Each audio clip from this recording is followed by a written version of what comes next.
Hello friends, 2025 সাল দুর্গাপুজো জগন্নাথ মন্দিরের আদলে, দীঘার জগন্নাথ মন্দিরের আদলে প্যান্ডেল করেছে তাহেরপুর। দেখতে পাচ্ছেন খুব সুন্দর কাজ করেছে প্যান্ডেলটার। আমরা কালকে ষষ্ঠী ছিল, ষষ্ঠীর দিন গেছিলাম দেখতে ঠাকুর। বিশাল বড় এলাকা নিয়ে বিশাল সুন্দর প্যান্ডেলটা করেছে, ভিতরের কাজগুলোও সুন্দর।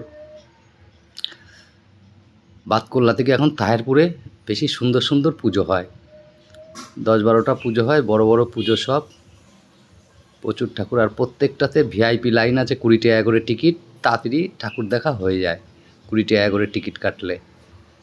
এই জিনিসটা ভালো বেশ, ওদেরও কিছু চাঁদা উঠে যাচ্ছে, মানুষেরও কিছুটা সুবিধা হয়ে যাচ্ছে। নাহলে এমডি লাইন বিশাল বড়, আর ভিআইপি লাইনটা 20 টাকা দিয়ে টিকিট কাটলে খুবই তাড়াতাড়ি হয়ে যাচ্ছে। ভিডিওটা যদি ভালো লাগে লাইক কমেন্ট শেয়ার করে দেবেন, 8-10 জনকে দেখার সুযোগ করে দেবেন।